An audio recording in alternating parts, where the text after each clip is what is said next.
आज हम Bill Gates की जो कोटेशंस हैं उसकी डेप्थ में चलेंगे और उनकी थॉट प्रोसेस को समझने की कोशिश करेंगे.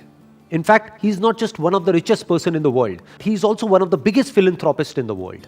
उनका जो पहला कोट है वो है, I choose a lazy person to do a hard job because a lazy person will find an easy way to do it. अब इस कोटेशन को समझने से पहले हमको एक बात समझनी होगी कि किस स्टैंड पॉइंट से कहा जा रहा है. जब तक हम किसी भी बात के कॉन्टेक्स्ट को नहीं समझते हैं और हम उस बात को एज इट इज ले लेते हैं तो हम एक बहुत बड़ी गलती करते हैं. हम क्या करते हैं, हम उसको लाइफ में हर जगह अप्लाई करने की कोशिश करते हैं. हम क्या कहेंगे कि ये बात उन्होंने कही है तो ये बात सही है.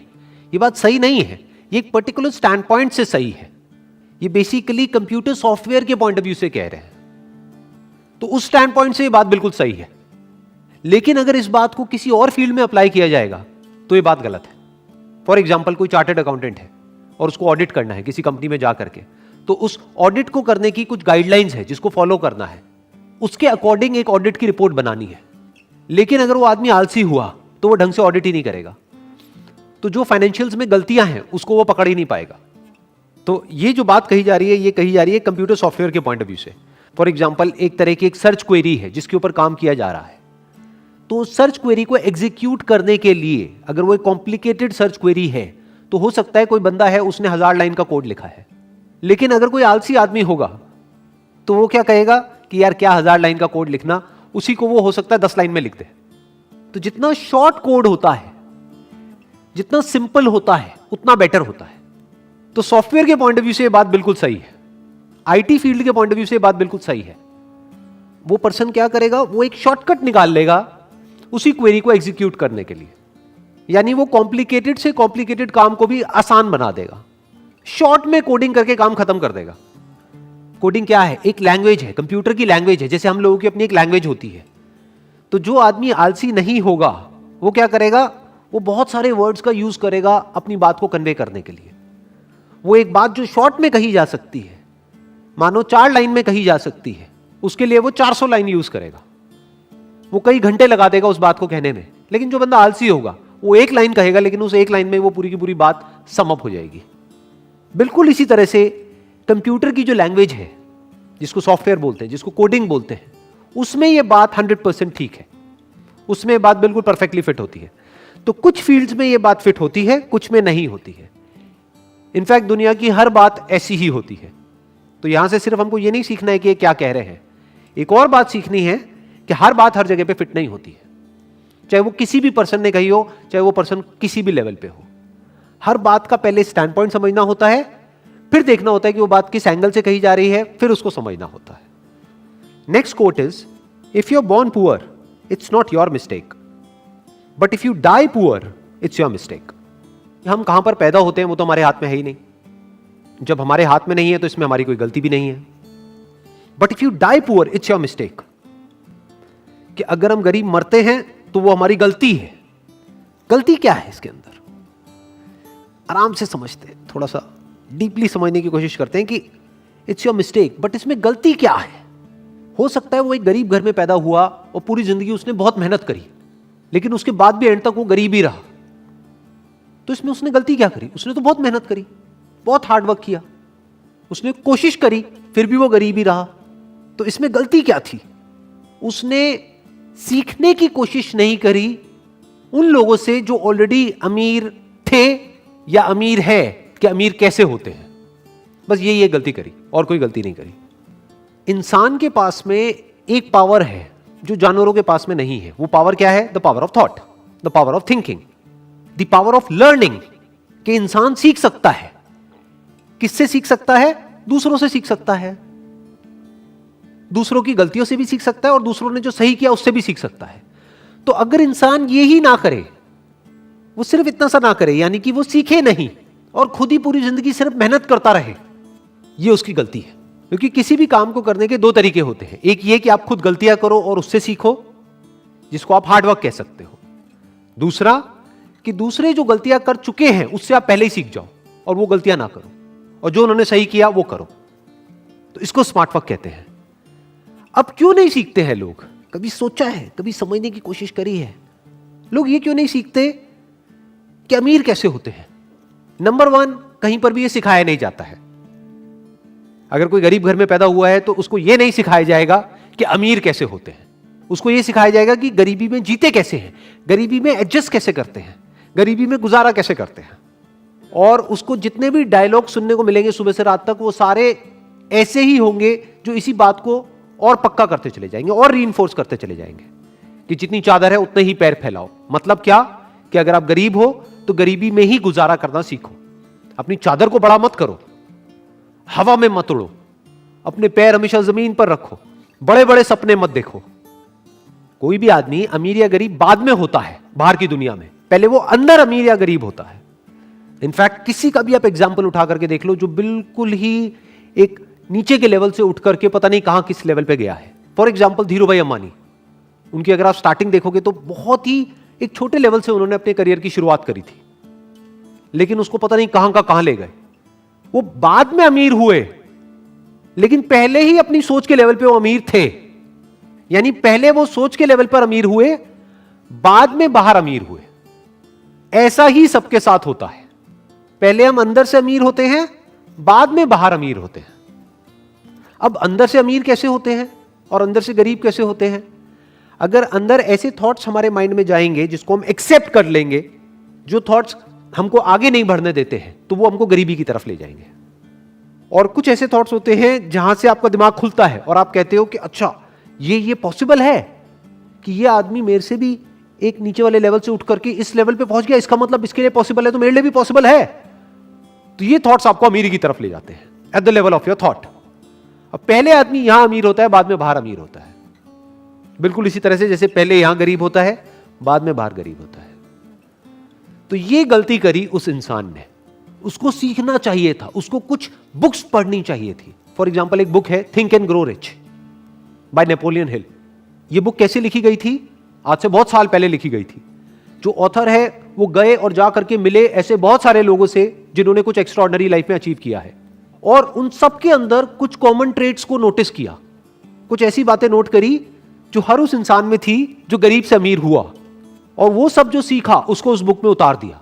कई साल लगे उनको ये रिसर्च करने में और ये बुक को लिखने में, और कुछ घंटे लगने थे ये बुक पढ़ने के लिए, लेकिन 99% लोग नहीं पढ़ते। ये गलती उन्होंने करी, ये जो बुक नहीं पढ़ी ये गलती करी, क्योंकि वो खुद जा करके नहीं मिल सकते उन लोगों से जिन्होंने कुछ एक्स्ट्राऑर्डिनरी अचीव किया है, क्योंकि उनके घर के अंदर भी नहीं घुसने दिया जाएगा उन लोगों को, क्योंकि अभी उन्होंने कुछ अचीव नहीं किया है। ये बात सच है, लेकिन उनकी बुक तो पढ़ सकते हैं। सोचो, उस बुक से तो सीख सकते हैं। डायरेक्टली उन लोगों से नहीं मिल सकते जो दुनिया के सबसे अमीर लोग हैं, बट इनडायरेक्टली इस बुक के थ्रू तो मिल सकते हैं, उनकी थिंकिंग को समझ सकते हैं। सिर्फ यही नहीं कि एक आदमी की थिंकिंग कैसी है, ये कि ऐसे बहुत सारे लोगों की थिंकिंग में क्या कॉमन है वही तो समझना जरूरी है ना। एक्सेप्शंस को समझना जरूरी नहीं है। एक्सेप्शंस को समझने का मतलब क्या कि किसी आदमी की लॉटरी लग गई और वो अमीर हो गया, उसकी बात नहीं करी जा रही इस बुक में। क्या बात करी जा रही है? बिल्कुल ही एक नीचे के लेवल से शुरू किया और पता नहीं कहां पहुंच गए, ये कहा जा रहा है उस बुक में। ऐसी और भी बहुत सारी बुक्स हैं जो लिखी जा चुकी है। अगर कोई आदमी इन सारी बुक्स को पढ़े तो एक बात तो पक्की है, ये पक्का नहीं है कि वो अमीर होगा या नहीं होगा, एक बात तो पक्की है कि उसकी थिंकिंग चेंज होगी, इसमें तो कोई डाउट ही नहीं है ना। अंदर से उसकी थॉट प्रोसेस चेंज हो जाएगी, and you can say that half of the job is done once the thought process is changed. आधा काम हो गया, अब बाकी आधा काम उसको खुद करना है। यानी सिर्फ थिंकिंग से भी तो कुछ नहीं होता है ना, कि बुक को पढ़ लिया, ठीक है, थिंकिंग के लेवल पे वो पता नहीं क्या बन गया, बट प्रैक्टिकली तो एक्शंस लेने ही पड़ेंगे ना। प्रैक्टिकली रिस्क लेना पड़ेगा, प्रैक्टिकली बहुत कुछ करना पड़ेगा, वो तो उसी को करना है।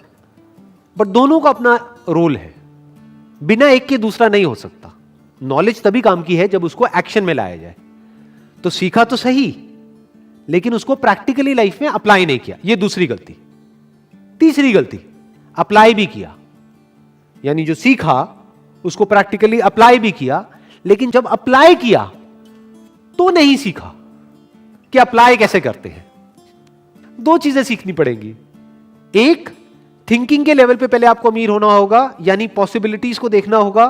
दूसरा कि प्रैक्टिकली एक काम को कैसे करते हैं, तो उसके लिए आपको अलग तरह की बुक्स चाहिए। उसमें ये बुक काम नहीं आएगी, थिंक एंड ग्रो रिच।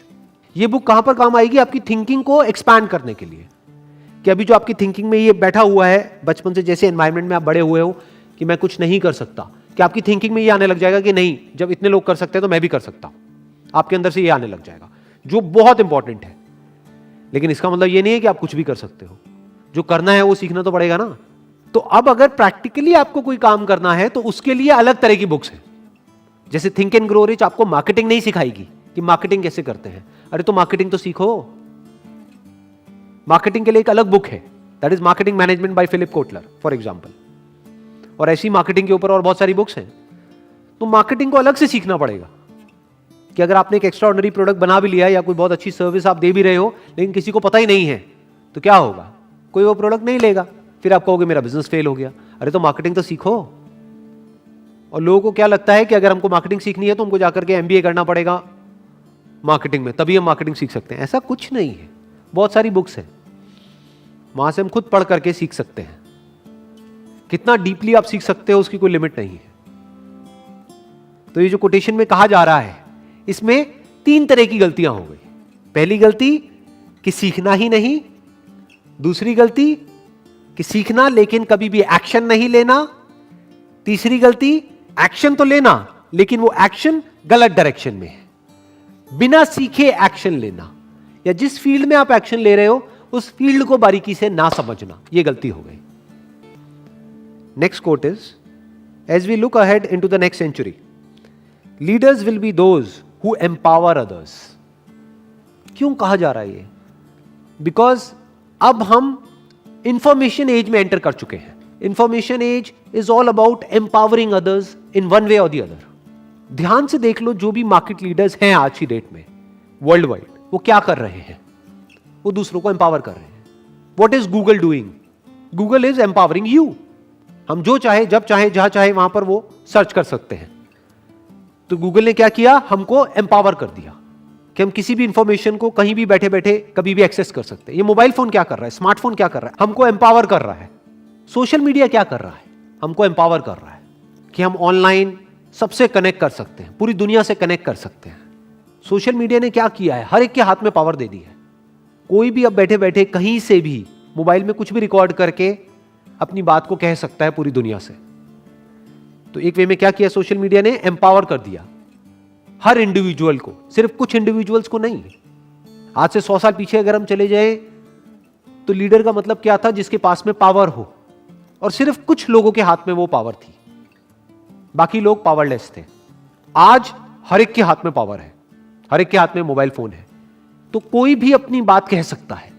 और अगर उस बात में दम है तो वो बात पूरी दुनिया तक पहुंच सकती है, और पहुंच ही रही है बहुत लोगों की बातें। तो हुआ क्या है? एक इंडिविजुअल एम्पावर्ड हो गया है। आज सिर्फ कुछ सिलेक्टेड लोग नहीं है जिनके हाथ में पावर हो, हर एक के हाथ में पावर है। तो इस इंफॉर्मेशन एज में क्या किया जा रहा है? एम्पावर किया जा रहा है लोगों को। पहले के टाइम में क्या होता था कि ये कंपनी है, अब आप अपने आप को बदलो अगर आपको उसके प्रोडक्ट को यूज करना है तो। ये थी इंडस्ट्रियल एज कि ये हमने गाड़ी बना दी, अगर आप इस गाड़ी को चलाना चाहते हो तो अपने आप को चेंज करो इस गाड़ी के अकॉर्डिंग। वो गाड़ी को उस पर्सन के अकॉर्डिंग चेंज नहीं करेंगे। बट फ्यूचर क्या है? सब कुछ आपके हिसाब से होगा, एक इंडिविजुअल के हिसाब से होगा। Now individual is at the centre, और उस इंडिविजुअल के हिसाब से सब कुछ कस्टमाइज किया जा रहा है। इसको इंफॉर्मेशन एज बोलते हैं। ध्यान से समझो, हम गूगल के अकॉर्डिंग नहीं चल रहे हैं, गूगल हमारे अकॉर्डिंग चल रहा है। जो हमें चाहिए गूगल वो दे रहा है, और किसे चाहिए? हर इंसान को अलग अलग चाहिए, तो हर इंसान को अलग अलग चीजें दे रहा है गूगल, चाहे वो गूगल हो, चाहे फेसबुक हो, चाहे कोई भी हो। It's all about empowering an individual, a person. यानी अब जो अगले 100 साल होंगे उसमें सबसे बड़ा चैलेंज क्या होगा कि मेरा जो प्रोडक्ट है, जो मास कंजम्पशन के लिए है, क्या मैं उसको कस्टमाइज कर सकता हूं इंडिविजुअल्स के अकॉर्डिंग या रीजन्स के अकॉर्डिंग? ये अब आने वाला टाइम है। Amazon जो इतना सक्सेसफुल हुआ, क्यों हुआ? उसके पीछे रीजन क्या है? और सिर्फ इंडिया में नहीं, पूरे वर्ल्ड में क्यों हुआ? उसने यही किया जिसकी अभी मैं बात कर रहा हूं। उसने कस्टमर से पूछा आपको क्या चाहिए? कस्टमर ने कहा मुझे तो सेम डे डिलीवरी चाहिए। अब अगर Amazon चाहता तो ये भी बोल सकता था कि सेम डे तो पॉसिबल ही नहीं है, 1-2 लोग होते तो मैं डिलीवर कर देता। ये तो लाखों करोड़ों लोग हैं, करोड़ों लोगों को मैं सेम डे डिलीवरी कैसे कर सकता हूं? बट Amazon ने खुद को पूरी तरह से बदल दिया, अपने डिस्ट्रीब्यूशन सिस्टम को पूरी तरीके से बदल दिया, बेस्ड अपॉन कि इंडिविजुअल्स को क्या चाहिए, कस्टमर को क्या चाहिए। कस्टमर ने कहा सेम डे डिलीवरी, उसने कहा लो जी सेम डे डिलीवरी। अगर दूसरे वे में देखा जाए तो उसने क्या किया, उसने एम्पावर कर दिया कस्टमर्स को। तो फ्यूचर में क्या होगा, technology is going to be more and more personal. Future में सब कुछ पर्सनलाइज्ड होगा। आपको क्या चाहिए आप बताओ, वो आपको मिलेगा। सिर्फ सर्विसेज में नहीं, सिर्फ इंफॉर्मेशन में नहीं, यहां तक कि प्रोडक्ट्स में भी सब कुछ कस्टमाइज हो जाएगा फ्यूचर में। जैसे फॉर एग्जांपल आप गाड़ी खरीदने जाते हो तो आज क्या होता है, आज उसकी एक कैटलॉग होती है जिसमें कुछ कलर के ऑप्शंस होते हैं कि ये 10 कलर के ऑप्शंस है, आप बताओ आपको इसमें से कौन सा चाहिए। ये आज हो रहा है, लेकिन आने वाले 100 साल बाद ऐसा नहीं होगा। 100 साल बाद क्या होगा, या 50 साल बाद भी क्या होगा, आपसे पूछा जाएगा बताओ आपको क्या चाहिए। ये लाखों ऑप्शंस है कलर्स के, आप चूज कर लो ऑनलाइन, अपना एक कलर बना लो और वो कलर की गाड़ी आपको मिलेगी। मतलब कि आपकी गाड़ी ऐसी होगी जो और किसी की नहीं होगी। यही तो सारा खेल है। और है क्या, आपकी गाड़ी मतलब क्या, सिर्फ आपकी गाड़ी नहीं, आपकी identity. It's not your car, it's you. जैसे आपके हाथ में टैटू है, वैसे ही आपकी एक गाड़ी है। वो गाड़ी किसको रिप्रेजेंट कर रही है, आपको रिप्रेजेंट कर रही है। तो जब आपको रिप्रेजेंट कर रही है तो वो कलर क्यों नहीं जो आपको चाहिए। तो अगर इस तरह से कोई कंपनी सोचने लग जाए तो उसको मार्केट लीडर बनने में कितनी देर लगेगी, सोचो। तो आने वाले 100 साल बाद ऐसे ही होंगे मार्केट लीडर्स, जो इस तरह से सोच रहे होंगे जिस तरह से अभी हम सोच रहे हैं।